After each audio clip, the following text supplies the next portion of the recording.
I think, with Youth to Mend, Yeah. because I got wind that you guys may be involved with that, and maybe I've misread that. But like my vibe very Yeah. much was like it's to take. No, I mean, the people who were doing it were really good. Like, okay, we wanted to, we all joined up. It was very clear what it was going to be a demand. It was going to be an action that we could get behind. You know what I mean? And not to be like completely random. And so we agreed. Yes, there's a lot of people passing action who are kind of like, used to be justified or whatever. So Yeah, but I mean it's like quite fluid in that sense, right? it's quite Everyone fluid in does that everything. sense, yeah. But I think like on a long-term basis, I don't think so. Because you can see it, and also like this whole like, we had to edit that press release. And all well-meaning, but you just get to Palestine and they're saying like, I want peace for Israelis and Palestinians. Literally, Honestly, I was like, that we do not want. yeah.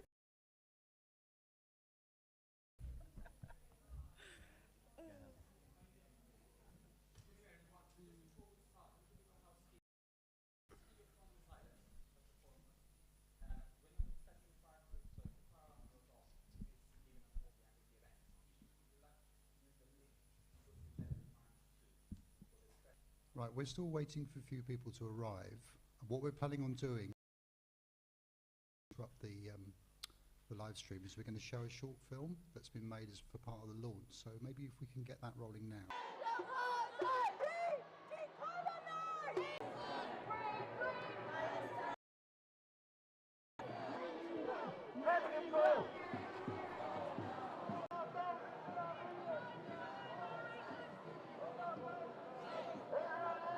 Knowledge and understanding about how policing of Palestine protests has happened.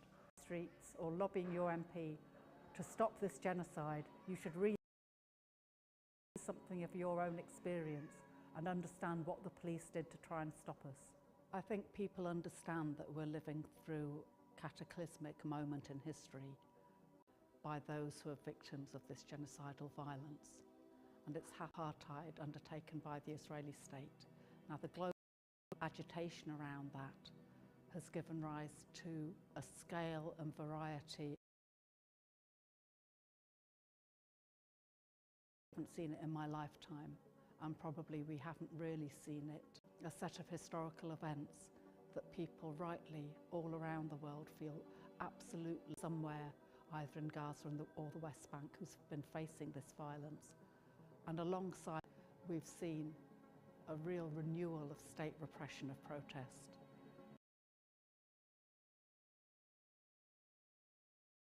This report is a way of trying to capture this moment, partly so that we as a movement can remember what this changeover moment was like. The thing that is scary and notable about this phase of policing of protests is how overt political interference in the policing has been. This constant stream of political representatives and media pundits really egging the police on, saying, what are you doing? Why are you allowing these people to protest? This isn't allowed. And that has very clearly shaped the police response. The police have done things and filmed themselves. Constant political and media lobbying for them to be harder on protesters. That's one thing that I think we need to learn from and understand how it happened. There's also been an escalation of forms of policing that we know all too well. British police are always racist. They're racist in a slightly different, particular way around the issue of Palestine. In the evidence we've collected, there's all kinds of different actors saying it's pretty clear that there's racial profiling going on, very much around the young, very much around those seen as Muslim, those seen as Arab, those seen as Palestinian even though they don't name Palestinianness. And that some of that is about policing just symbols of Palestinian identity, that picking people up for face covering, but most of all if they're wearing a keffiyeh, all kinds of attempts to stop people saying particular slogans without a clear basis of why that would be unlawful. The British police are not unaccustomed to disrupting or stopping protest, but there have been some quite odd events happened around this set of protests. Certainly we've seen inconsistency amongst police forces who are doing the same, policing the same protest. contradictory statements, quite a lot of odd behaviour around how the police officers try and corral the crowd into different spaces. Various witnesses talked about how on one side people from the police force were saying, oh, you can't pass, you're kettled, and on the other people are saying, oh, you have to disperse immediately. People are trying to disperse, but then it's other police officers preventing them from dispersing. There's a kind of element of ad hocness and confusion about a lot of the policing. That was seen most of all in the attempt to say that these are hate marches. The police were clearly very unclear about what they did for putting up a sticker or having a placard. Sometimes a placard, not even with writing on it, just with a picture. It's not at all in attending a number of protests with a quite carefully made, handmade placard that outlined the Israeli state. And in order to summarise that, they'd put a date, what had happened, and then for Third Reich crimes. They first attended a protest in October with this placard. They had then asked what it's about and said, oh yeah, that seems fine. Another group of officers came and said, oh look, what's offensive is that you've got swastikas on it. But if you rub out the swastikas, then it would be all right. So they lend the person a pen to rub out the swastikas, but the pen they've got is not good enough to make the swastikas invisible. And so they arrest this person. But when they release their police press release, they say, oh, we have clamped down on the use of Nazi symbols. So there's a strong implication there that this was a Nazi sympathiser. Another famous case, what did make the media, so people probably know it, a slightly older activist in Wales who had been consistently lobbying their MP. Every week when pins on the MP's surgery door and the numbers of how many Palestinians had been killed then to show. This was raided in the early morning on an allegation of criminal damage on the basis of putting drawing pins in that door. And the police officers ran around the house saying, what we're looking for as evidence is drawing pins. Now this kind of thing can only be understood as outright intimidation designed to stop people from protesting. We're also hearing accounts of very excessive numbers of police at quite small protests and protests outside London, very overt surveillance of protesters, quite kind of bullying forms of taking protesters' photos, getting up in people's faces, including legal observers' faces, with cameras by the police. Arrests that seem designed to scare people, like picking up very, very young people, children, families, people in pushchairs. And all of this seems designed to make us all too afraid to keep on protesting against a genocide taking place in front of our eyes. I think it isn't working. I think we've seen week in, week out, people coming out on the streets in their neighbourhoods, in big cities, lobbying MPs, calling for divestment, calling for sanctions. We're seeing students camping out on their campuses. We're seeing old people sitting in Barclays. It's not working.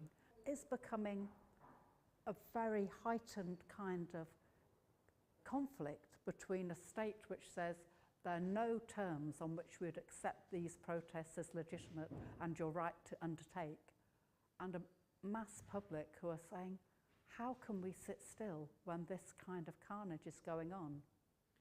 There's no sign of energy receding from this solidarity movement. I think in many ways we're just beginning. What has been revealed about the extreme violence of the Israeli state and how that extreme violence is linked to imperial violence all across the world, including police violence in the United States and in this country, that can't be packed away again easily. People understand now that their freedom is intrinsically tied up with the freedom of Palestinians. And you can't stop that. You can't make people forget that or unlearn it. I think that the political class in Britain and in the United States truly believed for a long time this would just blow over. You can hear Keir Starmer thinking, oh, doesn't matter what I say now, I'll still be Prime Minister, people forget. You can see Biden kind of carrying on as if everything's business as usual. You can even hear a kind of liberal Zionist commentary kind of acting like, oh, this has been a bit bad, but it's just Netanyahu. But I don't think that's how the world feels. People in this country and across America and Europe have seen how deeply their own state machineries are tied to the interests of Israel and the interests of empire everywhere.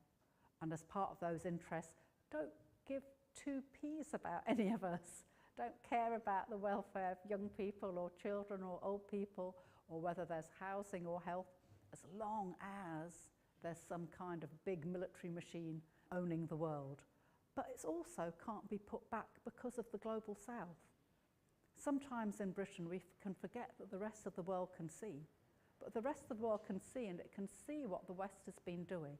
It's seen what they've done in the United Nations, it's seen what they've done in the ICJ, and that slowly in other parts of the world, people are acting like Britain and America and those old imperial centres are just irrelevant. That people want to remake a world with a free Palestine and a free everyone. And some of the people who think they're kings of the castle right now might find that their time is running out.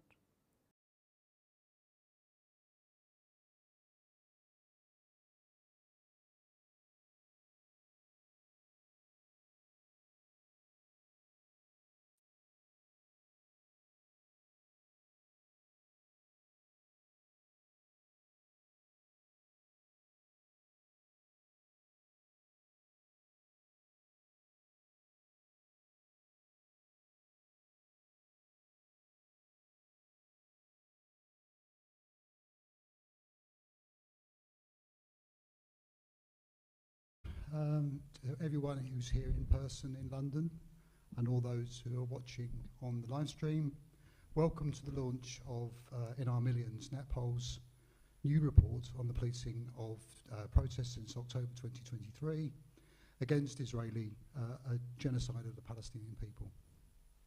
Before I introduce our speakers, I'd like to very briefly talk about why it is that NetPol decided that producing this report was something that we felt was necessary and important.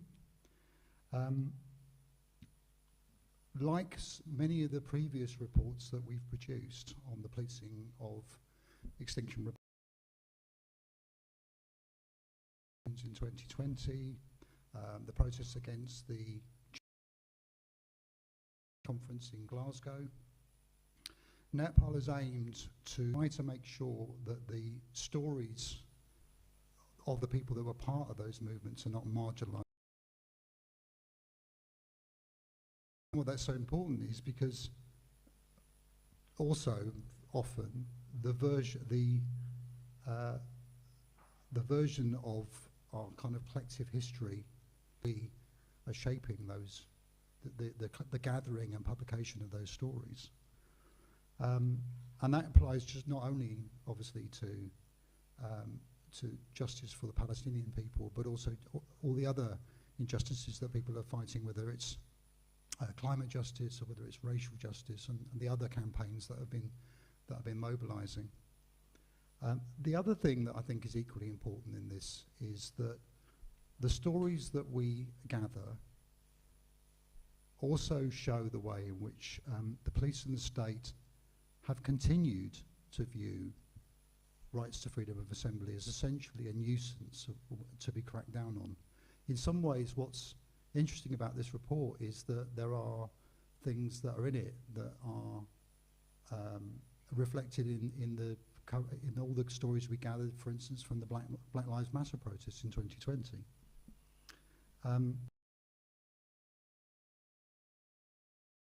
Racism, the targeting of vulnerable protesters, the misuse, as we'll go on to see, it's been necessary to address all those issues in our report,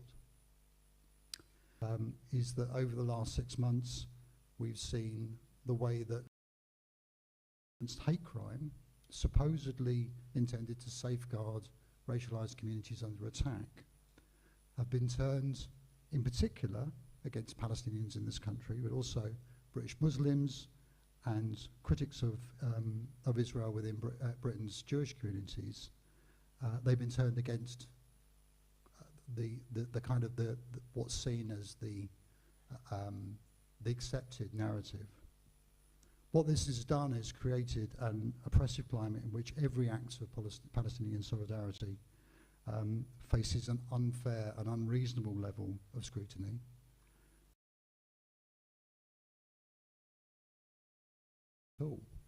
In a way that I think is best summed up as being, in preparing this report, Netpol has not been immune from many those pressures. Have over the last week had to examine every sentence, every nuance in every comment, to make sure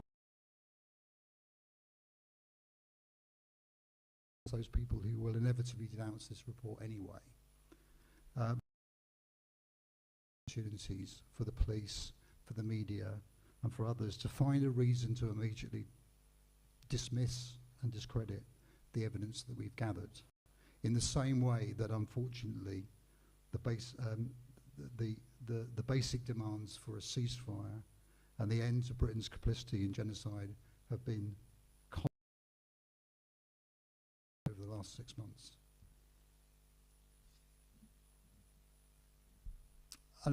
The reason I mention this is, I've been an anti-racist campaigner now for over 30 years, and I can't remember anything as bad as this, possibly other than the absolute height of the war on terror 20 years ago.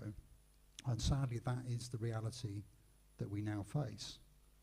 And speaking as somebody who was one of the campaigners who was involved in supporting Stephen Lawrence's parents during the public inquiry back in 1998, an inquiry that led to the strengthening of hate crime legislation, I have to say that one of the lessons that I've drawn is that we all, from the experiences that we've had, is that it's a reminder we should be careful what we ask of the state, in case one day they turn it back against us. So, anyway, sorry for that slightly depressing introduction. What I'm going to do is, the order of events today is I'm going to introduce Professor Gargi Bhattacharya, who's the author of our report, and then the members of our panel, who are on my right, Huda Amari from Palestine Action, and we have Siosha and Amadip from Workers for Free Palestine. Huda is an activist and writer of Palestinian and Iraqi heritage, and one of the co-founders of the Direct Action Network, Palestine Action, which was launched in July of 2020, I think. Amadip is a writer, organizer, and youth worker, the co-editor of Red Pepper magazine, and who organizes with Lesbians and Gays Support the Migrants, South London Bartenders Network, and obviously Workers for Free Palestine, amongst other groups. Siosha has developed safety strategies for protest and direct action for the Black Lives Matter movement in the US and the Palestinian Solidarity movement in Britain. They are a community organizer focusing on building joy and political resistance in the Workers for Free Palestine and ESEA Sisters. And a trade unionist and a professor at the Decolonizing Arts Institute at the University of the Arts London, author of a number of books, including Rethinking Racial Capitalism, and a collaborator on a number of others, including one I have to recommend, which is Empire's Endgame, Racism, the British State, which includes a number of very, very cool contributors, including one who wrote our report on the Black Lives Matter protests. So what I'm going to do is I'm going to ask Gargi to speak first, to kind of kick us off, introduce some of the report, and then I've given the other panel members some questions, and I'm just going to open up that to get some answers to those, and then I'm hoping that we'll have plenty of time from the floor. So, Gargi, over to you. Okay. Thanks so much. Is this close? I think I'm going to have a moratorium on speaking in public ever again. But 13 minutes, but it's kind of like... As Kevin said, it's our attempts to seek justice, and this has been a very important phase to do that, and I really applaud the work that Netpol has always done, but especially has done in this time when we've seen a different level, range, consistency, number of protest actions in the face of a genocide that the ruling class has decided that will be normal. And that kind of level of activity amongst us, amongst those people who want to save lives and seek justice, of course, so predictably has led to some different kinds of tactics. I'll just say a few things of some of the things we found, and hopefully some of what we'll talk about. So we're kind of in a iterative process they're doing and why they're doing it. Some of this has already been covered. We're portraying all protests in solidarity with Palestine within the HRA definition of anti-Semitism, looking out for ways of demonizing any criticism. Well, for me, strange. I'd not seen this before. Scrutinizing things we're carrying, including images. And I think that's new, and I think it's interesting to think about what that means. It puts a different kind of arbitrary power you have and say it may be this kind of arrestable. I'm sure people have spoken to people because of the huge numbers of people protesting in different ways, in quite heartening ways. There are people out on the streets and also doing kind of direct action work who might not have had much of a protest background before. So their interaction with the police force is a quite new thing. And they're being policed as if they're anti-Semites and I've come to get you. So that's one thing I think to think about, and how, what kind of message that gives to people, and also how that filtered out beyond protest sites. And I'm sure people in the room have got experiences of this into workplaces, into schools, into other kinds of location. We also saw a lot of confusion on the part of the police force. We said a little bit of it in the film, that there are different attempts to contain the numbers of people, especially on very large protests. But I don't think we say this explicitly, but it seems clear that they were bussing in police forces from different parts of the country into London to do some of the big protests, policing.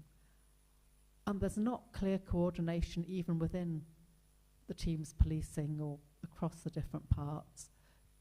Quite a lot of use of kettles in an unexpected way.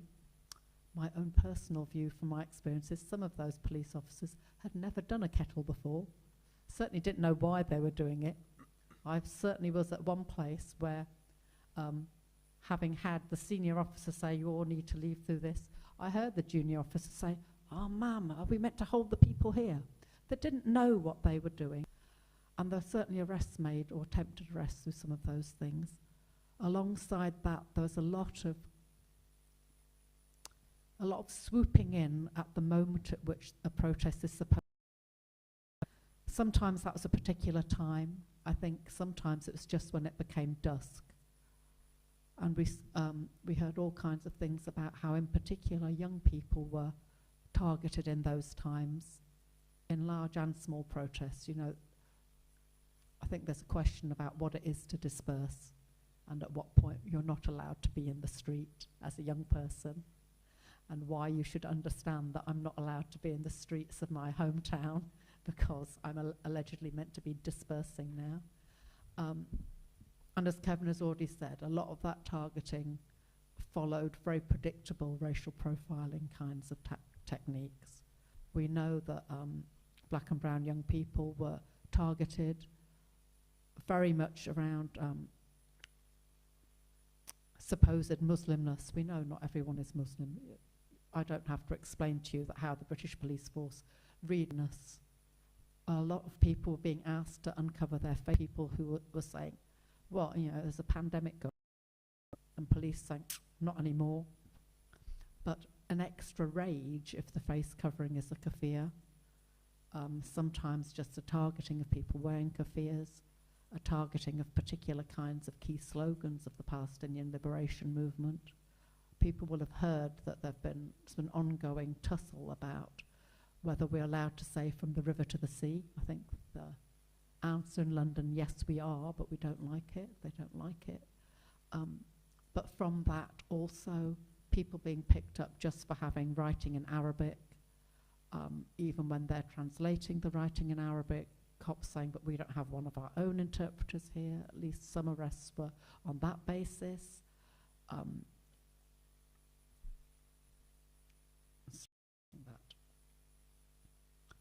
I wanted to say two more things. We know that British targeting teenagers and youths, they're targeting very young children. We had some police photographers filming babies in pushchairs. We've heard physical assaults of junior school children by police officers. I don't feel like, you know, I don't feel like I'm one of life's innocents, but I was surprised and shocked by. This is a protest movement where children are very, very involved. Whatever Sunak and Starmer and Biden say, children know that this is a killing spree on children. They're absolutely engaged, and the policing of children in the UK around this, I think, is shocking and to be noted. And again, as I've said, goes from this protest location to schools and other locations children are in.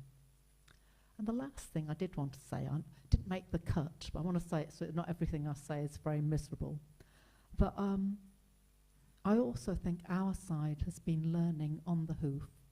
I think the kind of consistency of protest meant that, again, you know, as an individual, I have witnessed all kinds of almost spontaneous ways in which people help people not be arrested, or actively de-arrest, or check in when it's a very, very young person, or stop the van. These are not all people who've come to a training.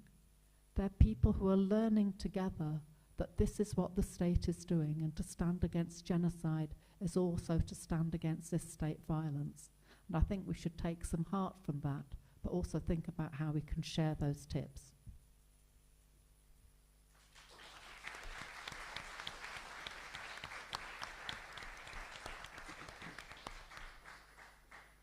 Thank you, Gargi. And I think that last point is really important. You mentioned that things are still ongoing and that there were protests this week where the same kind of contradictory and frankly incomprehensible policing was taking place. Just one example, a number of people were kettled on a bridge and then arrested for blocking the bridge under the new powers of disrupting key national infrastructure that were introduced under the Public Order Act 2023, which is just nonsense. But that call, I think the other element of that, there were 40 arrests, and that call for the need for us to be much better at supporting each other is also reflected in the huge amounts of work that we in Black Cross had to put in to try and organise arrestee support for those people, and that we need to get better at planning that in advance so that we make sure that support is ready in case somebody is arrested. So what I'm going to do now is I've given 3 questions in advance to our panellists. You don't have to answer at any great length, it's in you.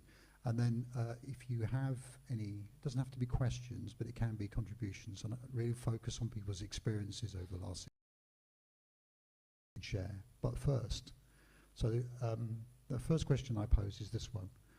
What is your key memory of the police demonstrations since last October that stands out for you the most? And I will start with Amardeep.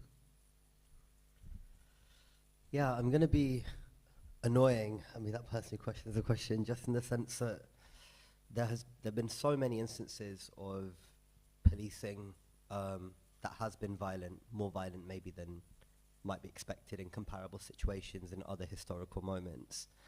I've actually found it quite hard to like isolate a memory, and I think for me that speaks to one of the most important dynamics that has emerged in regards to the policing of the Palestine Solidarity movement, which is that the strength of our organizing, and which obviously has always been the case wherever that.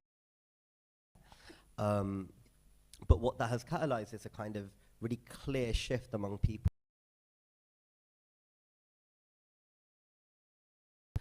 Really, the kind of catalyzing of abolitionist thought, of abolitionist language, of knowing that the police aren't and can never be on our side. In an experience of violence from the police, when even on its own liberal terms, like, is contravening. And yeah, I mean, there's been quite a few examples violent outwardly necessarily. One of them was an occupation of the energy embargo for Palestine, which had the cops called to it, where the cops came in, you know, really heavy on the surveillance, on the intimidation, you know, grabbing my wrist, trying to take the megaphone, that kind of behavior, that kind of peaceful occupations, Uber drivers to give over the addresses that they were transporting people and supplies to, and then tailed the Ubers. And on the 6th of January in particular, which is kind of like the one that stuck in my brain the most, when a rally was held by the Free Palestine Coalition at St. James's Park,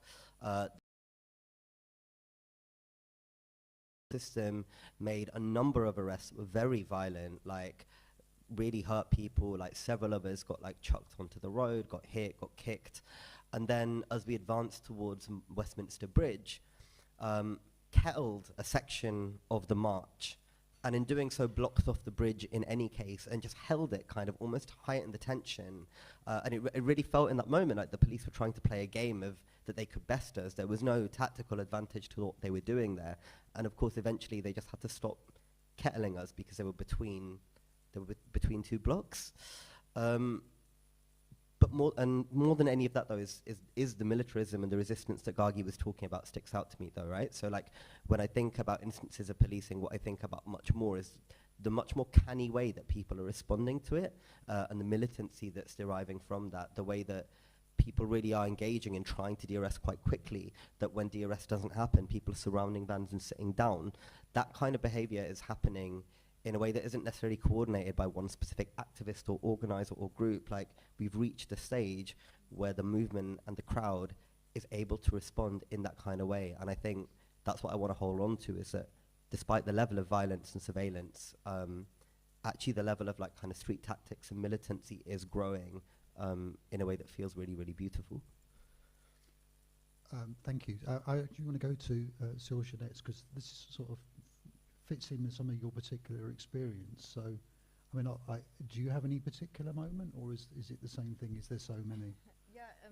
It's quite similar, I think, to Amar's experience, and I think for all of us.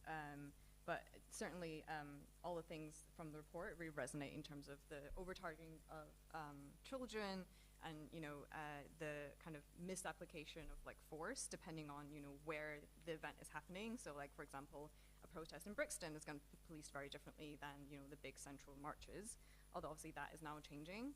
And I think from like a Workers for Free Palestine perspective, obviously a lot of our actions happen outside of London. We go to specific arms factories. They're usually in a small town, and usually we see like a local police response to that. And usually the local police response is very muted. It's very, they don't particularly care that we're there. They know that we're there for a day and then we'll leave. They also know that by now they know that we don't go into the factories, and we don't cause any material disruption in that physical way. But then we did do an action outside of the Department of Business and Trade, essentially a blockade of that building. Obviously that one was in central London, and we were met with the Met Police. Luckily, our mobilization was very strong, so we had really good numbers in the front of the building. It was completely blocked off. But we know that police like to control your movements, right? We know that they like to feel like they're in control of that. We know it doesn't make sense most of the time that they're doing this. And then, so the Department of Business and Trade, there was a back entrance, which of course they opened up as we were blockading the front. And because that was the back entrance, there was no media there. There was not a full blockade with 500 people there. The police response was very fast and very violent. They made 3 extremely violent arrests in the pretty much as soon as the group got there. And again, in terms of our response, right, it was very organic. It was very free-flowing. People moved to DRS. People, hardened up the picket as a response. So I think, yeah, we're clearly in a very fluid moment in time. And yeah, I agree. Luckily, we're seeing people respond appropriately. But yeah, I think it's quite interesting. Obviously, as Workers for Palestine, we're modeled after a trade union movement. I think attendees at our pickets and our actions is very varied. We're not a clearly racialized group. We're not a clearly Muslim-led group. So I think that contributes a lot to the police response that we see for our actions. So Huda, Palestine Action is not a group that just blocks factories. It goes considerably further than that. So what would be the moment that stands out for you since last October? Yeah, so I think following on from what you said, Kevin, because we've been taking direct action since 2020, we've had a lot of experience with the police and a lot of criminalization to the point where it's hard to realize which step up is the most outrageous, because you almost become normalized to it, which I think is very scary, actually, when you become normalized to the state's intimidation tactics. But since October 7th, there's a number of things. It's hard to say one, but I will, for the purpose of this question, try and focus on one incident, and then I'll move on to others. But recently, actually, after we had a conversation with Netpol about what's been going on, there was a raid at someone's house in Bristol, and there was about 10 police vans turned up. The was full of police all of a sudden, and it was armed police. We've seen armed police before. They've come out to our actions, but we've never had where they've got guns in their hands. So that is an extreme step up from what we've seen before. And what's so ridiculous, potential actions against an Israeli weapons factory, and we're in the middle of people, from having paint in their house take place. So I think that was something which was quite stark. In general, I think it shows just how the level of investigation increased significantly, and they don't spare any prisoners when they, and within the movement, the people within it, and when we see the genocide that is unfolding there and the level of violence that they are facing, but it just affects the interests of Israel over the interests of ordinary people like the people in Paris from arming a genocide. Thank you. I'm going to abuse my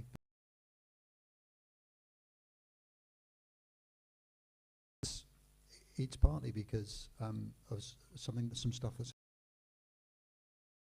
my memory is of Armistice Day, 11th of November last year, which you all know what happened with the going on a rampage.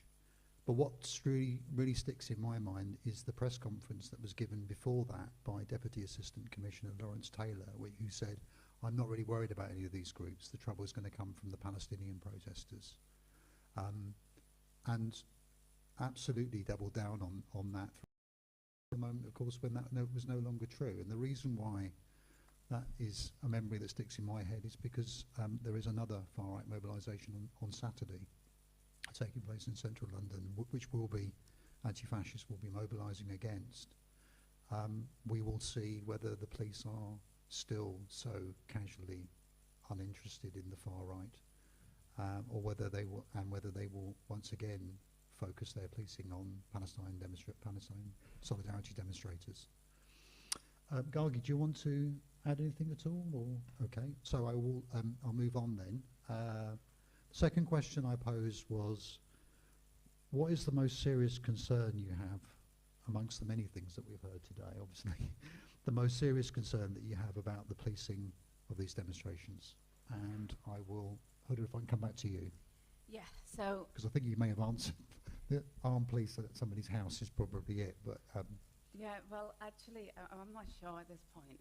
I mean, right after October 7th, so obviously when you take direct action, you get used to certain charges that you'll be expecting. You understand what the trial process is going to be. You go into things knowing what to expect. But right after October 7th, suddenly the counter-terrorism laws, that was a whole new kettle of fish, and it came out of nowhere. And no one really understood it either. I mean, the first couple of months, it was just, you know, people commenting on what happened on October 7th. Palestinians from Palestine come over here. They're being baited by the press who are asking them, you know, do they support armed resistance? What do they think of this?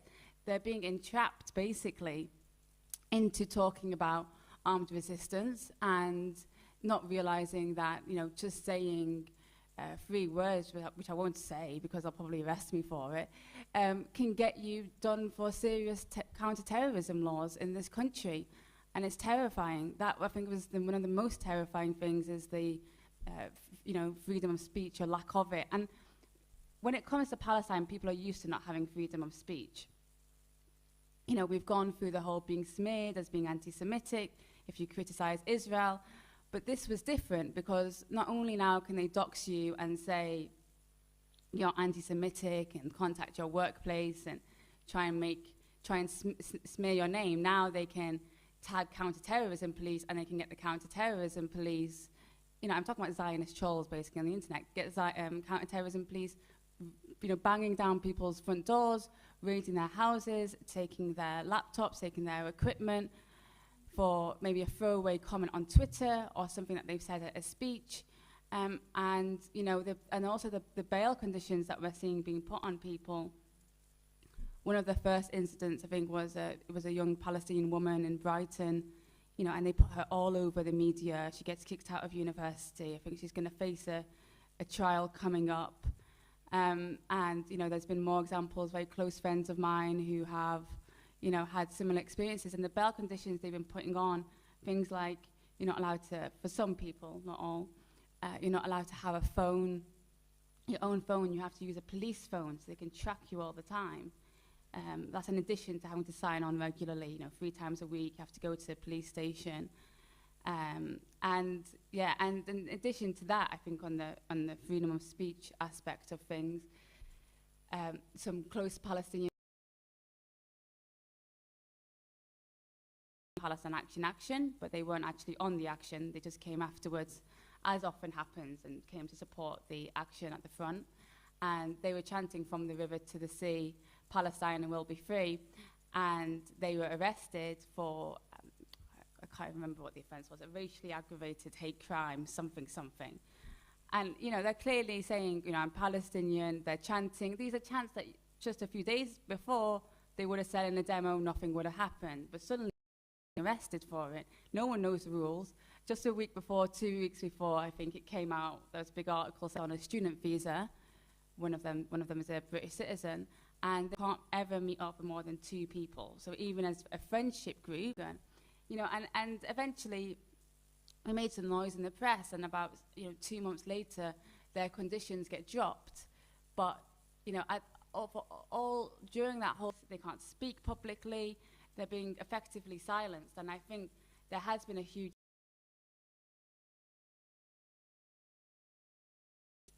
for these types of offences, and so you can't tell the difference anymore when you don't know what you're allowed to say or not, and what can be the repercussions. And I'm actually, you know, being in Palestine Action, you expect to get arrested. You know, you expect these things, but I think when you can just say a sentence and say a slogan and face serious repercussions, then that's what really I think is concerning. People charged now with racially aggravated criminal damage in one scenario. The same Palestinians got arrested for hate speech because they threw some paint on a bank which invests in Israel's largest weapons company, and they decided to do them for racially aggravated criminal damage instead. So, you know, and I'm sure and I hope that they will win it in court and they'll win it in trial, but it just shows what they're trying to do in order to scare people off at a pivotal time. But, you know, it does backfire.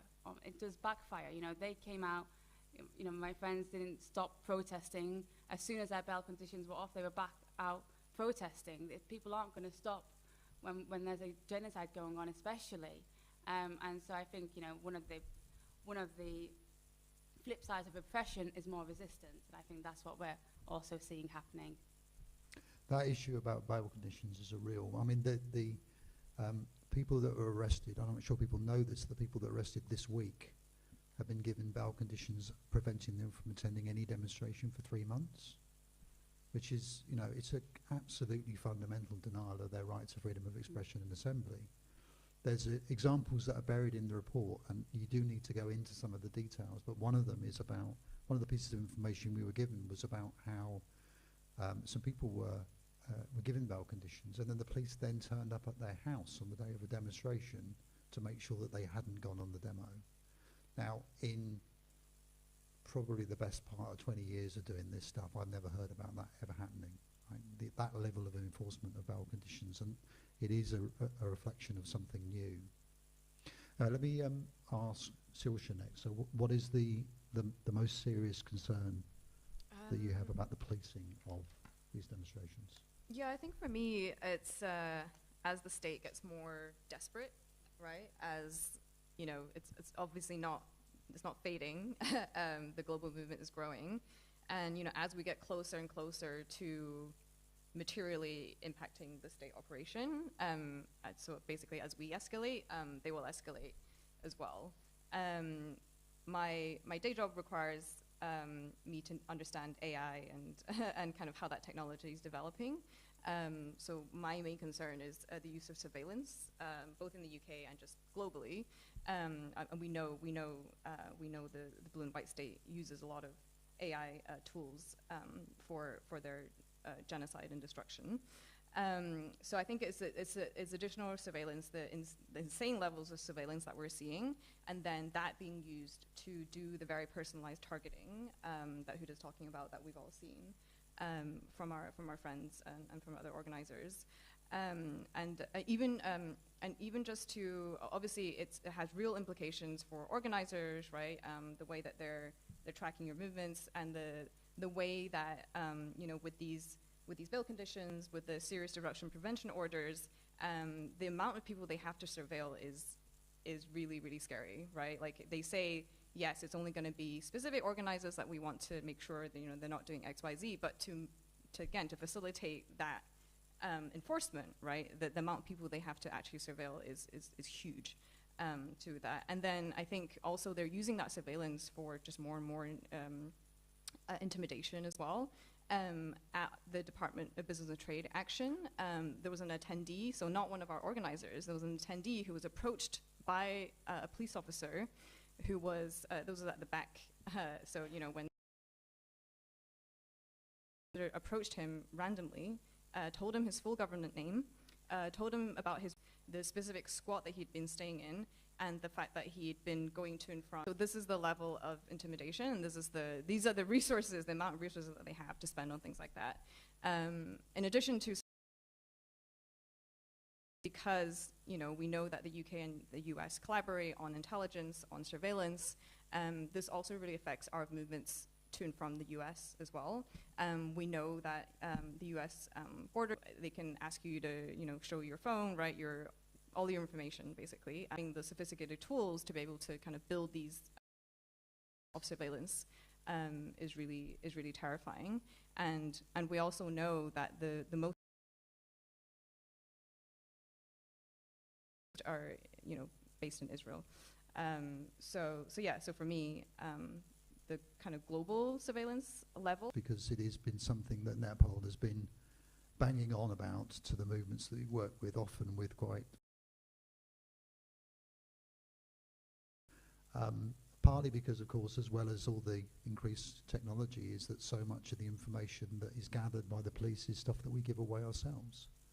It's sharing things on social media that are not meant to be shared on social media because not everything needs to be, right? And the idea that there may need to be some proper thinking about the levels of risk to yourself and to others within a group is something that we have given a lot of time for. We're actually going to be launching a series of resources on this in June, which is aimed specifically at getting people to think about this, because, you know, why would people know this stuff? If you're new to a movement, why are you going to know exactly the kind of, not just the big stuff like facial recognition, but the simple stuff about what a police liaison officer is, or how much information is gathered. So, sorry, I've abused my position as chair again. Amadou, do you want to answer that question? Your most serious concern. Yeah, I mean, obviously agree with what's been said really, really strongly. I think some things that I'm like really aware of is that one thing that we're seeing, I think in particular in universities outside of London where encampments have been escalating to occupations of university buildings, has been police responses there becoming much more violent. There was an instance of that in, I think, Newcastle, maybe even last night. I think it was at the weekend. There was some violence in Manchester, at an occupation that the students bravely put on, where police used batons. And so I think, like, maybe because that hasn't been the strategy of the Met so much, we're not quite as attentive to the way that the much more, like, militarized or violent way of dealing with encampments, and in particular encampments as they escalate to occupations, is maybe something that we're not always quite as attentive to, and like we're starting to see it happen, like in particularly up north. I think another thing that I'm really thinking about is both the interrelation between surveillance and border violence, and how on the one hand, Palestinians and like organizers and activists and attendees who don't have citizenship are being targeted, are having that citizenship, are having their conditions of remaining in the UK kind of being weaponized against them in the way that the border has always done so. But at the same time, I think there's also, specifically in London, which is I guess what I know much more, the way that the political license for this kind of violence that the police have received off the back of far-right pressures and Zionist pressures, and a government and opposition party that are all too happy to kind of bow before law and order. I think we've seen in London in particular a kind of escalation just across the board, and this isn't just affecting demonstrations or actions around Palestine, partly because if you go to an anti-fascist mobilization, if you've been to one of the last 7 months, if you've been to an anti-raids mobilization in the last 7 months, like, it's very evident that people are there ballied up with kufiyas, right? Like, and the way that targeting is happening is also scary. Like, there was a demonstration outside of a trans conversion therapy conference in London earlier this year, where the police like pepper sprayed us, which felt like quite a massive escalation. Like 5 of us got pepper sprayed, would not recommend.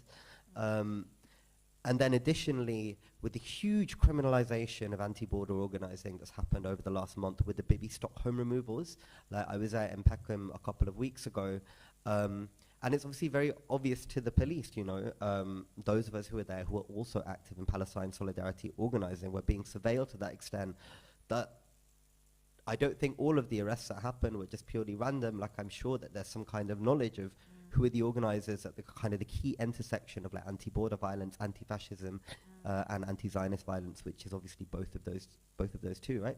So witnessing how that license that's been generated by the political response to the genocide in Gaza has meant that on all of these fronts we're seeing mass criminalization and mass violence. So like a lot of the bail conditions, existences of forced removals to the Bibi Stockholm prison ship, a lot of those bail conditions, you know, were like banning people, massive community action to prevent someone being taken away in a van. Might not quite so easily lead to mass arrests, and yet in Peckham, that's what happened. 44ization, so right, like there was a raid in Whitechapel, what cops enjoy. So I think, yeah, the concern for me is the escalation of violence and criminalization across the several linked violences rooted in white supremacy across Babylon. I mean, that one of the key, to go back to the issue of surveillance, one of the key things that the police are looking for is not just information about your movement, but also about your alliances, you know, what else you're involved in, because they're looking at trying to understand how movements will grow. And that's, again, the reason why we need to be conscious of the fact that that as an activist who is actively involved in campaigning around the genocide in Palestine, you're also putting your head above the parapet for any other type of activism, particularly at the moment. So I'm going to ask the last question, which I... Sorry, can I just say something on that Sure. question? Sorry, it's partly been covered already, and you covered it, that it seems pretty clear that one of the tactics that's being taken is to say that anything that any of us do against the genocide can be reframed as a racially aggravated offence. And as Kevin has already said, it feels a bit silly for our generation, as some of us pushed for such a reframing. And it has different consequences, I think, for any public order offence or any offence to be framed as racially aggravated then has repercussions for people's immigration status and for their employment status. The police don't have to do that work, but it's pretty bad to be deported, actually bad even to get the sack. And I just feel like, I need to be cognizant of that. And once you're arrested for a racially aggravated offence, within the workplace you often have very little comeback because it's straight black and white gross misconduct case. And cops know that. So I feel like I just can't, and that's alongside the doxing that people are saying and the use of our own social media to identify people. I just feel, that really chills a movement.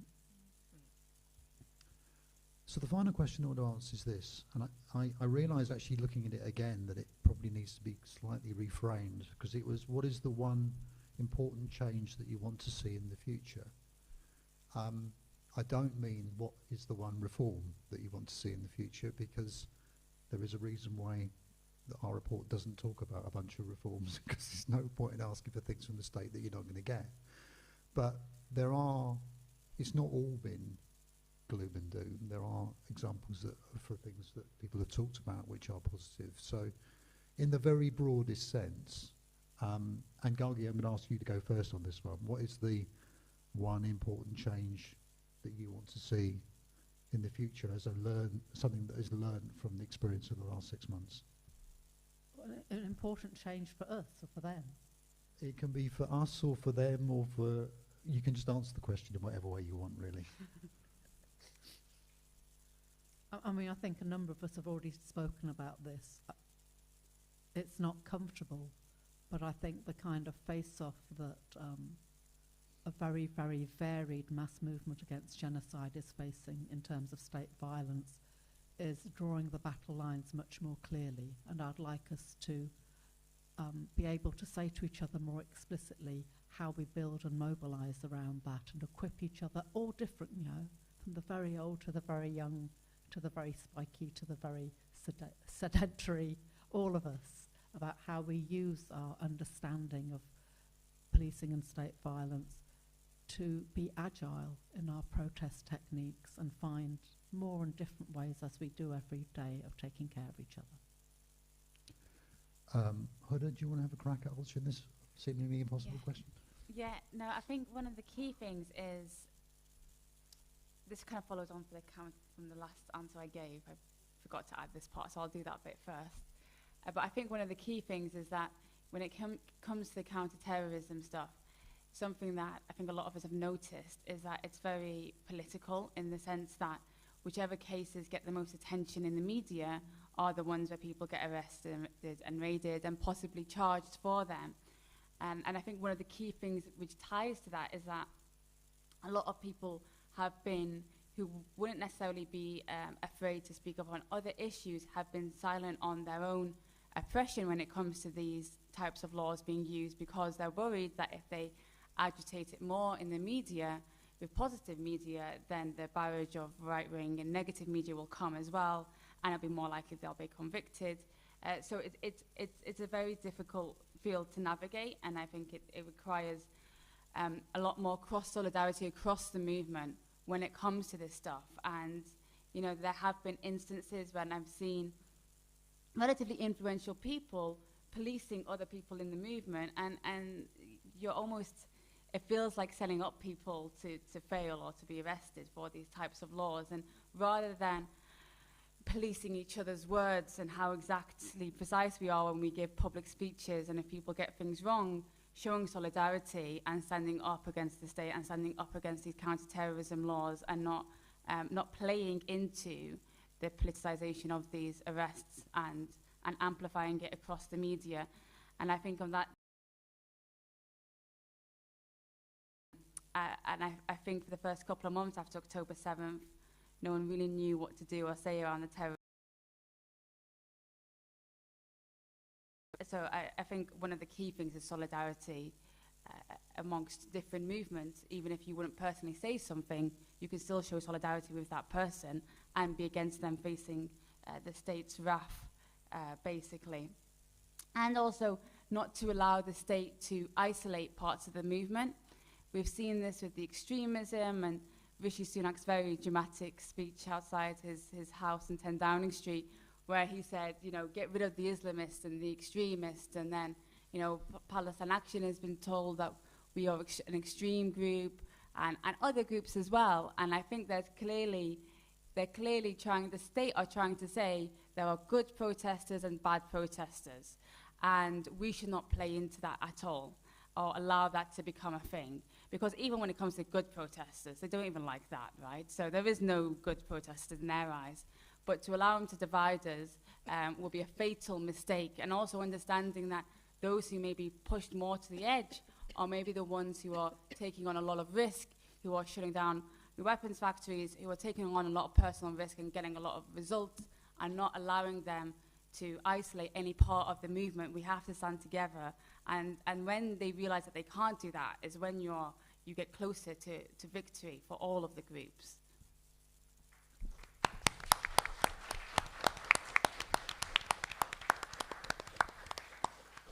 Saoirse, do you want to have a crack at that question?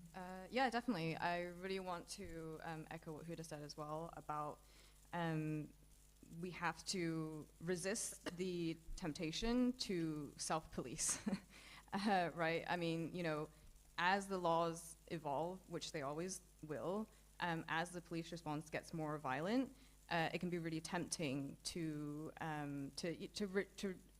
essentially restrict our own right to protest by being on the defensive, in the sense of saying, okay, well, we shouldn't use those placards, or then, okay, well, we shouldn't use this language, or we should tell people who come to our actions not to do X, Y, Z. I think we're basically doing the state's job for them, right? So let's not do that. And I think as well, like, I think there's a big gap from the report and just from, you know, our lived experience. There's a big gap between what the letter of the law is and what the police actually do and what the state actually responds to, right? So I think, you know, obviously it's important that we track what they're doing, that we understand their tactics, that we understand ourselves, the ways that the changing laws are affecting us. But on another level, that's actually not important because the police and the state are going to be moving their own ways, right? They're going to be changing the goalpost. So actually, I think it's more important that we react to what they're actually doing versus what they're saying that they're doing, right? We know they lie to the media, they lie to us, they lie to everybody.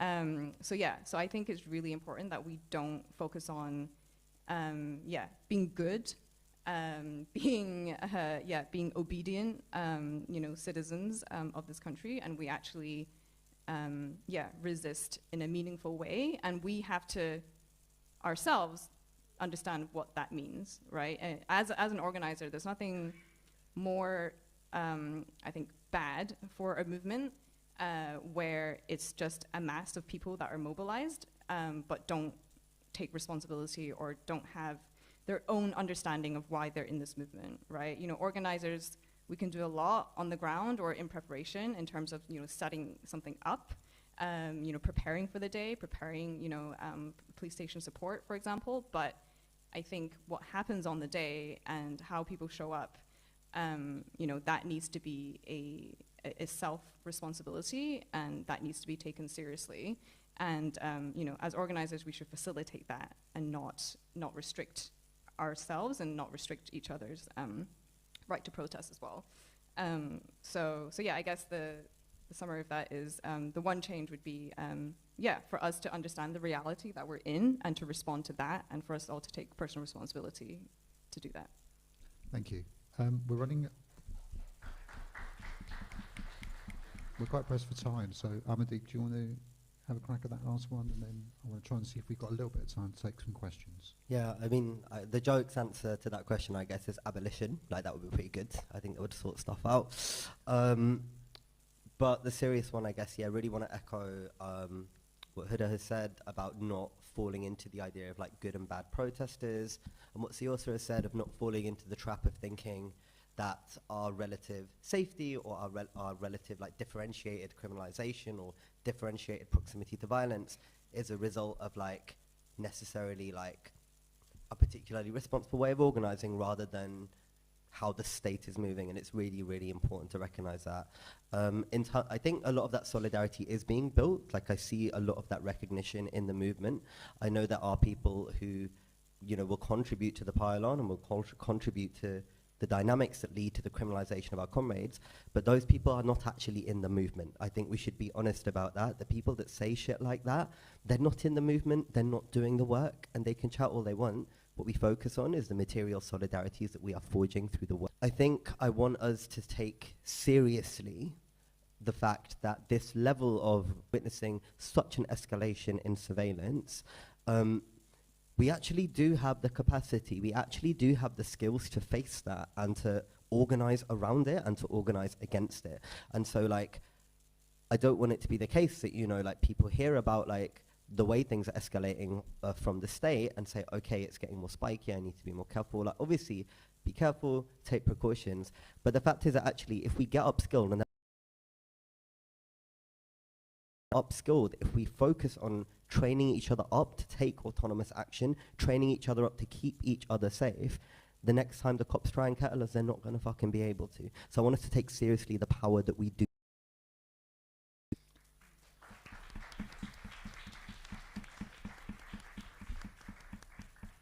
I'm going to offer one. It's maybe not the most important change, but it's certainly one I just need to keep on banging on about again. You've got some basic information. If you don't tell your friends what you've learned about them to go on a training course themselves, then you're doing a disservice to their level of risk. And you that if you get this information, spread it. Make sure, if we've got each responsible for each other when we go out and take part in protests. And that's an individual thing as much. And if they get arrested, make sure you're outside a police station, ready to provide them with the support. Don't think that there's a big sea of anonymous volunteers out there, because it's usually a very small group of very, very stretched people. Because of the issues around anonymity, I was reminded that that actually getting people to talk about their own experiences might be a bit of a risk. But is there anybody who wants to ask any particular questions of anybody on the panel? I see Talk any. about their very close friends and their experiences. I see a hand over here. If you say the question, I'll repeat it back for the people at home. That's okay. Oh, of course. So one thing, and building on a lot of what all of you said, first of all, thank you for the report and the panel, of course, is this idea of isolation when you've been arrested, and the kind of advice over and over again to not go public because it wouldn't work for you if and when things go to courts, right? And that does so many things, and particularly part of that is also the ridiculous bail condition of you're not allowed to go to pro-Palestine protests. But also if you're an academic, you are probably suspended from work, you can't really talk to your students, even if that's your specialization, right? or if you're a teacher, or.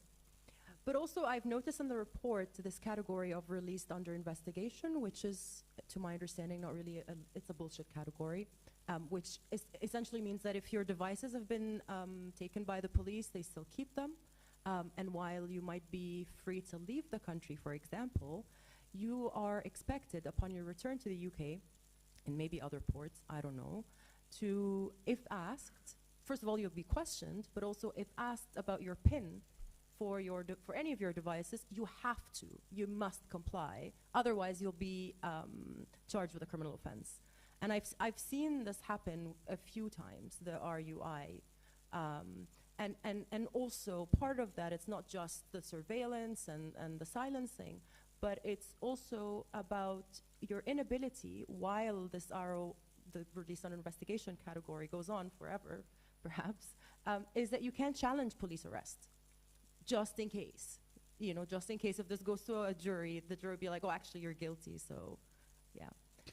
So I'm just talking about my friend's experience. Thank you for listening. I mean, there's a couple of just quick points. The release under investigation is slightly different to the issue about coming back into port. So release under investigation was originally a way of avoiding giving police bail, because police bail had been so heavily criticised for people being on it for long periods of time. And it actually is being phased out. But what it essentially means is the police don't have enough evidence to charge you, and they have to go looking for more of it. A lot of people do sit under that RUI's category and then end up not being charged at all. The entry into ports thing is very specifically a counter-terrorism power, Schedule 7. And it is true that if you get stopped under that power, you are ordered to provide your PIN, and if you don't provide it, that itself is a criminal offence. It's not something that happens all the time, but it's still something which is, it's very difficult for people to be able to prepare for, particularly certain people who get targeted all the time. Anybody else got their hand up, wants to ask a question or make a comment? Now I know that there is a roving mic. You can indeed make a comment. There's a hand over here. Not sure how you can answer this or want to answer this, but in very soon to happen protests or counter-protests that are happening on Saturday, maybe, do you have anything that you could share or have thoughts on what protesters should be prepared for in terms of policing, mainly because policing this specific week has been so strange?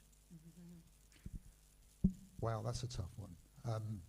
Because, one of the things that's come up from this is just how arbitrary so much of the policing is. It's actually really difficult to be able to predict from one protest in one place to one in a completely different county or city.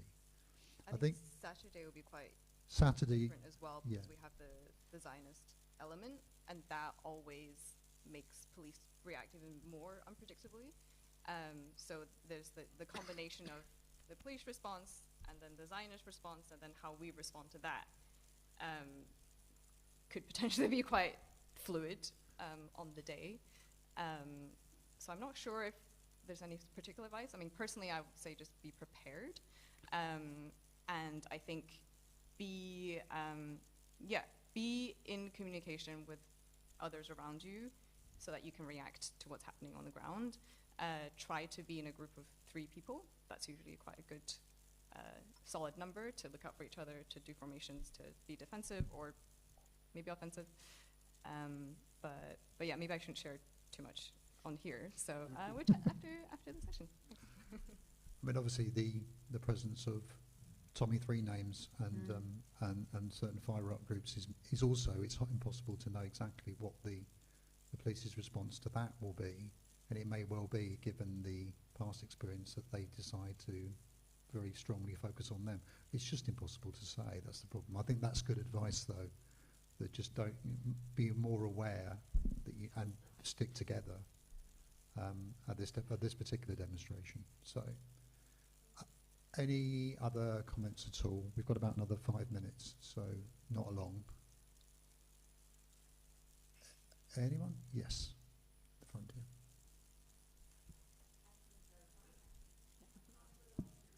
Yeah, people are outside can't hear them.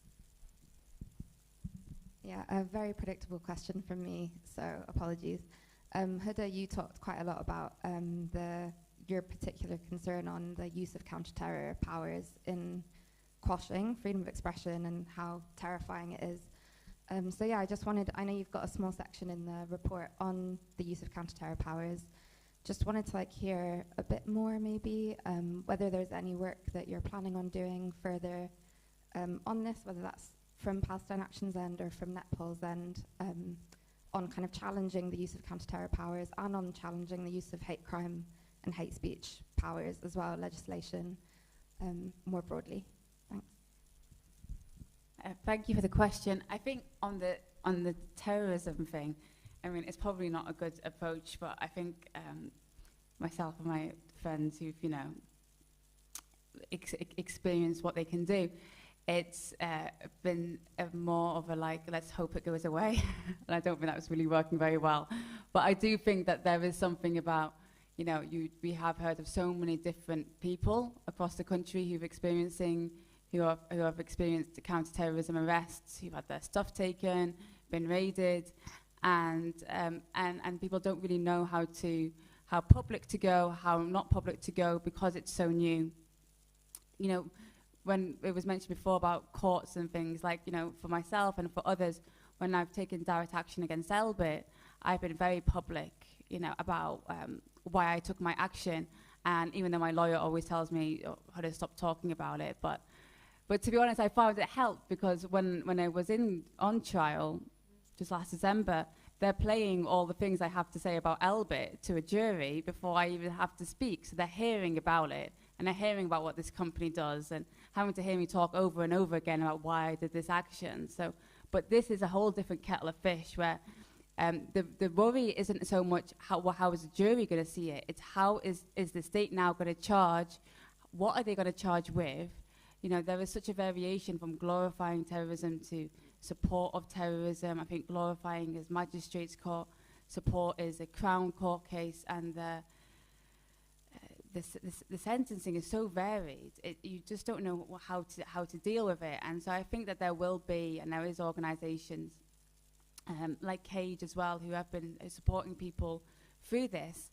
And so I imagine more will come out. But it's just been, since October 7th, I think so many organisers and people who might have been experienced these types of arrests have been trying to keep organising for Gaza, and keep on going. And a lot of key organisers have been targeted by this, and so they want to keep on going because they keep seeing the genocide going on. That a lot of them haven't necessarily had time to stop and reflect on how to deal with the incoming possible terrorism charges. And I also know that, not from direct experience or from speaking to her directly, but that some of the people who have been charged and are going to court are trying to dissociate themselves and don't know how to approach this from a political level. And so are taking a more isolated route and hoping that a jury will acquit them. So it's a difficult time, and I think there needs to be more of a concerted effort put onto it on a wider level. I think in terms of the racially aggravated stuff,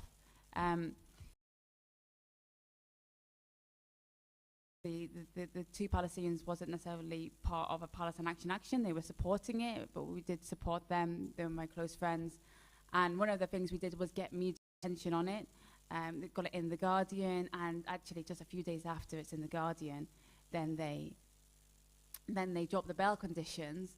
But, we can't rely on The Guardian to report on every single case we have. That would be great if they did, but they won't. So there is a lot of having to try and get media attention on the most egregious parts of it from friendly journalists and being tactical about it, and just keeping strong as a movement and being prepared for the trials and fighting it in court, which really is what we're left with.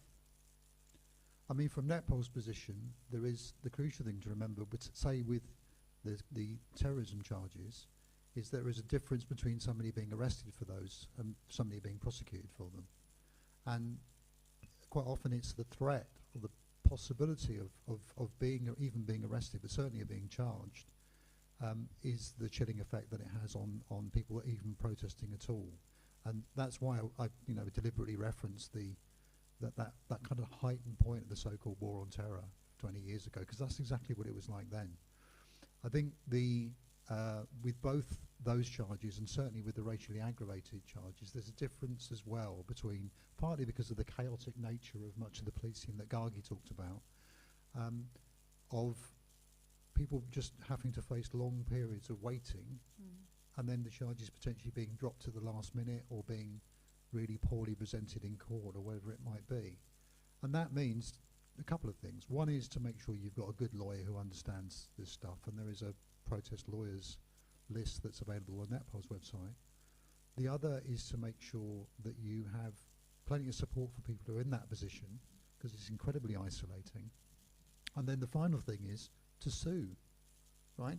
This is an absolutely disproportionate use of police powers, and it's really important that people sue. And I guess the final one is that if an opportunity arises, there are organisations including like ourselves, we don't have massive resources, but there are other human rights organisations who are looking to legally challenge the way some of these powers are being used.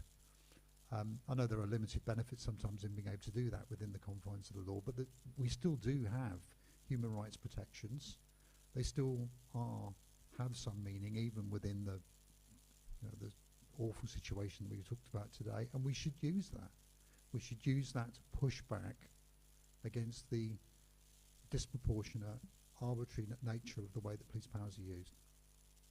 So that would be my suggestion, and also obviously just make sure you know your rights and get some good training. So, can I ask a follow-on question? Because I think you can. So first, as you've said, and people have already said, it's obviously makes a very dangerous landscape if people are getting arrested for an alleged racially aggravated crime for picketing or painting a bank.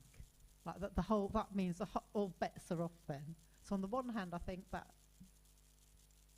is just really dangerous for everyone, because it feels like every symbol of capitalism they're now saying is protected as a protected characteristic.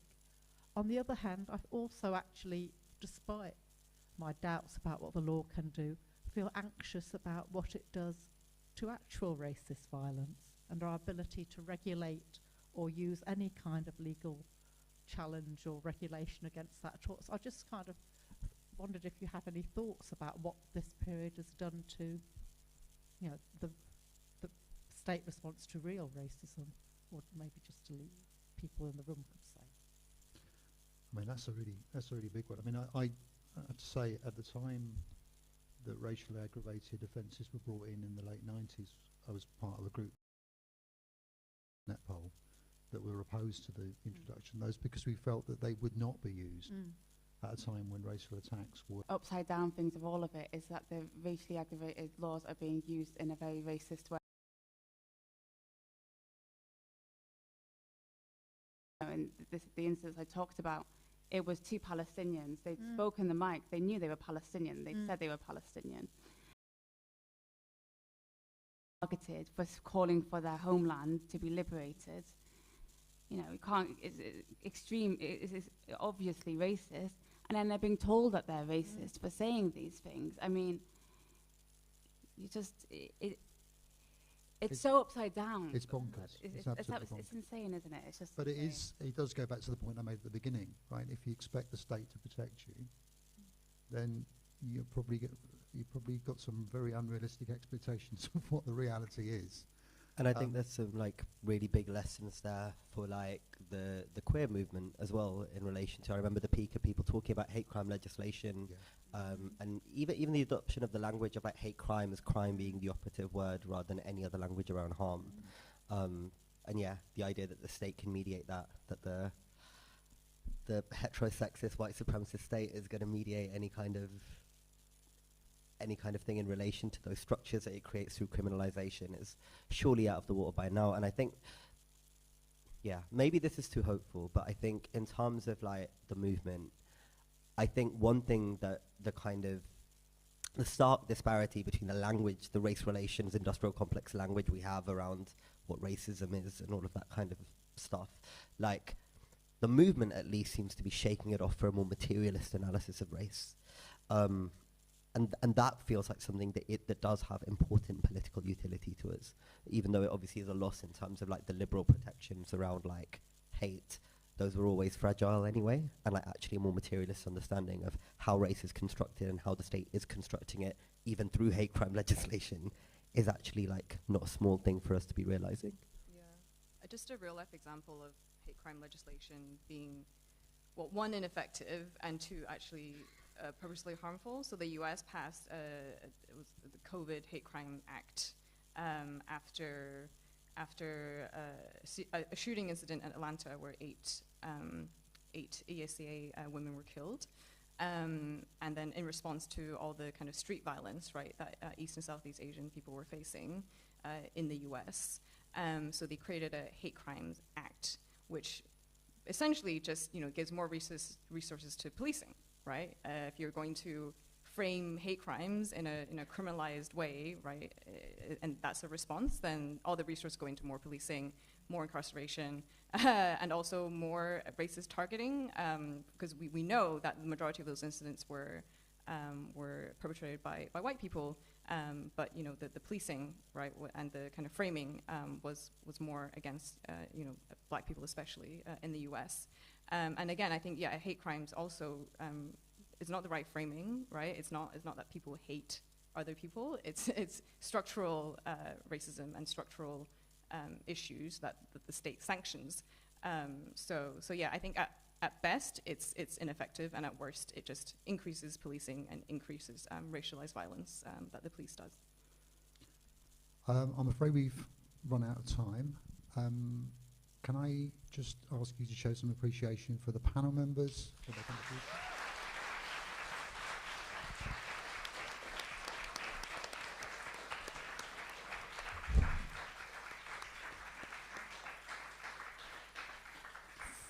For the benefit of people who are watching this on the live stream, please download a copy of the report, take a look at the extensive evidence that's in there, and if you want to sign up to get further information about the next steps of what we're going to be doing, then please do that. I would also say that a recording of this session will be available on our YouTube channel in about roughly about a week's time, which will also be subtitled. We did try to get signers for this evening, and it's proven to be incredibly difficult to do that. Can I just thank all of you, both online and here in London, for attending this event. We're very proud of this report, and we are really, really pleased to see so many people showing up and supporting its launch. Obviously, the next thing will be just to say we'll see you all on the streets. Thank you very much.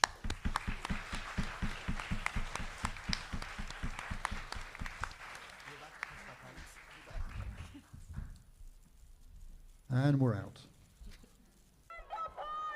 There is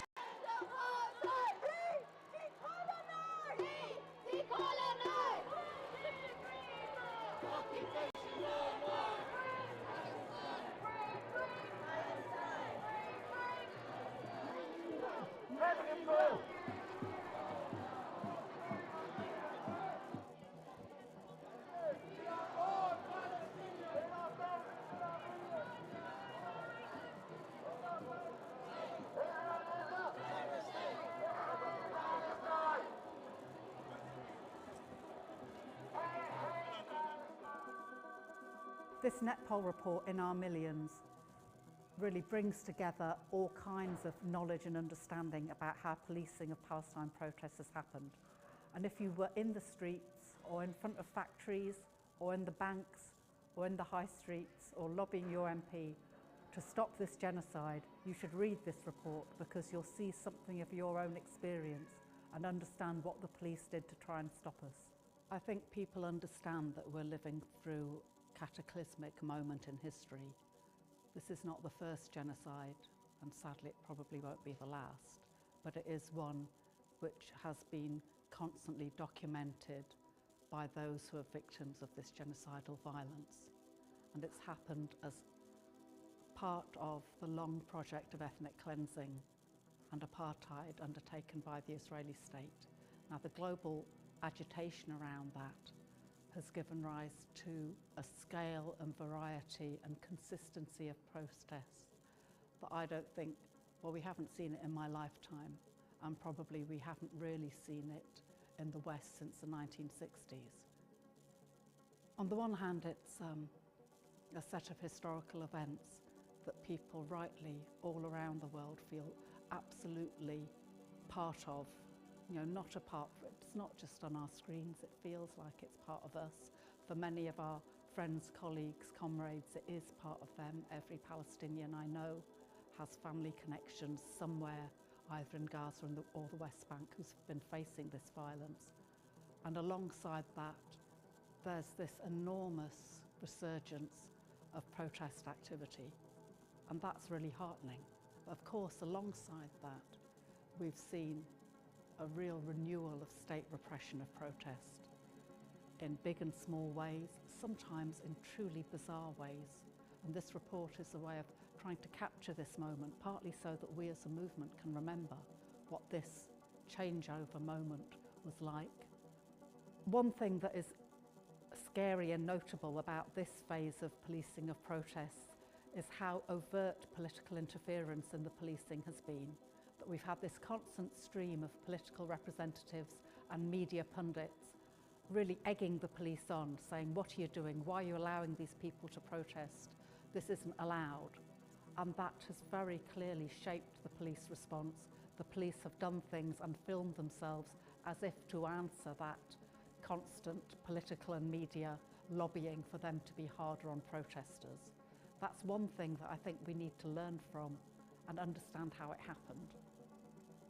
There's also been an escalation of forms of policing that we know all too well. British police are always racist. They're racist in a slightly different, particular way around the issue of Palestine. In the evidence we've collected, there's all kinds of different actors saying it's pretty clear that there's racial profiling going on, very much around the young, very much around those seen as Muslim, those seen as Arab, those seen as Palestinian even though they don't name Palestinianness. And that some of that is about policing just symbols of Palestinian identity, that picking people up for face covering, but most of all if they're wearing a keffiyeh, all kinds of attempts to stop people saying particular slogans without a clear basis of why that would be unlawful. British police are not unaccustomed to disrupting or stopping protest, but there have been some quite odd events happened around this set of protests. Certainly we've seen inconsistency amongst police forces who are doing the same, policing the same protest, contradictory statements, quite a lot of odd behaviour around how the police officers try and corral the crowd into different spaces. Various witnesses talked about how on one side people from the police force were saying, oh, you can't pass, you're kettled, and on the other people are saying, oh, you have to disperse immediately. People are trying to disperse, but then it's other police officers preventing them from dispersing. There's a kind of element of ad hocness and confusion about a lot of the policing. That was seen most of all in the attempt to say that these are hate marches. The police were clearly very unclear about what their instructions were there. We've seen people arrested for putting up a sticker or having a placard. Sometimes a placard not even with writing on it, just with a picture. It's not at all clear that the police have any consensus amongst themselves of why they're making those arrests or how they might be justified, or even in whose interest they are. One testimony told a quite detailed story from a person who'd been attending a number of protests with a quite carefully made, handmade placard that outlined some key moments of ethnic cleansing and genocide by the Third Reich and some key moments of ethnic cleansing and genocide by the Israeli state. And in order to summarise that, they'd put a date, what had happened, and then for Third Reich crimes, a swastika. and then for Israeli war crimes and Israeli flag. When they first attended a protest in October with this placard, they had a conversation with a police officer. The person explained that this is a kind of summary of 20th century and early 21st century ethnic cleansing. And the police officer said, oh yeah, that all sounds fine. Then they took it to some other protests and went and had another conversation with some other police officers who then asked what it's about and said, oh yeah, that seems fine. Another group of officers came and said, oh look, this is offensive. You can't have this.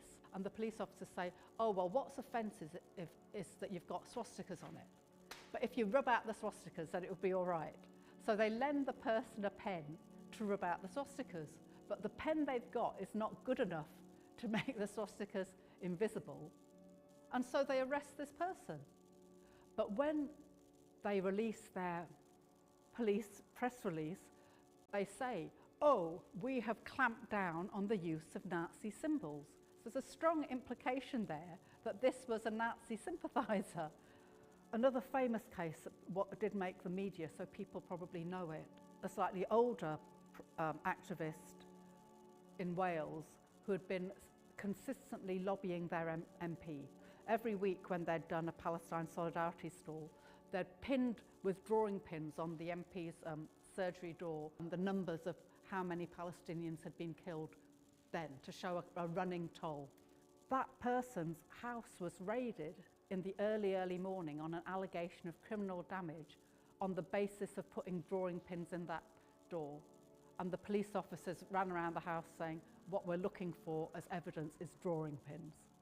Now this kind of thing can only be understood as outright intimidation designed to stop people from protesting. We're also hearing accounts of very excessive numbers of police at quite small protests and protests outside London, very overt surveillance of protesters, quite kind of bullying forms of taking protesters' photos, getting up in people's faces, including legal observers' faces, with cameras by the police. Arrests that seem designed to scare people, like picking up very, very young people, children, families, people in pushchairs. And all of this seems designed to make us all too afraid to keep on protesting against a genocide taking place in front of our eyes. I think it isn't working. I think we've seen week in, week out, people coming out on the streets in their neighbourhoods, in big cities, lobbying MPs, calling for divestment, calling for sanctions. We're seeing students camping out on their campuses. We're seeing old people sitting in Barclays. It's not working. It's becoming a very heightened kind of conflict between a state which says there are no terms on which we would accept these protests as legitimate and your right to undertake, and a mass public who are saying, how can we sit still when this kind of carnage is going on? There's no sign of energy receding from this solidarity movement. I think in many ways we're just beginning. What has been revealed about the extreme violence of the Israeli state and how that extreme violence is linked to imperial violence all across the world, including police violence in the United States and in this country, that can't be packed away again easily. People understand now that their freedom is intrinsically tied up with the freedom of Palestinians. And you can't stop that. You can't make people forget that or unlearn it. I think that the political class in Britain and in the United States truly believed for a long time this would just blow over. You can hear Keir Starmer thinking, oh, doesn't matter what I say now, I'll still be Prime Minister, people will forget. You can see Biden kind of carrying on as if everything's business as usual. You can even hear a kind of liberal Zionist commentary kind of acting like, oh, this has been a bit bad, but it's just Netanyahu. But I don't think that's how the world feels. People in this country and across America and Europe have seen how deeply their own state machineries are tied to the interests of Israel and the interests of empire everywhere. And as part of those interests, don't give two peas about any of us. Don't care about the welfare of young people or children or old people, or whether there's housing or health, as long as there's some kind of big military machine owning the world. But it also can't be put back because of the global south. Sometimes in Britain we can forget that the rest of the world can see. But the rest of the world can see, and it can see what the West has been doing. It's seen what they've done in the United Nations, it's seen what they've done in the ICJ, and that slowly in other parts of the world, people are acting like Britain and America and those old imperial centres are just irrelevant. That people want to remake a world with a free Palestine and a free everyone. And some of the people who think they're kings of the castle right now might find that their time is running out.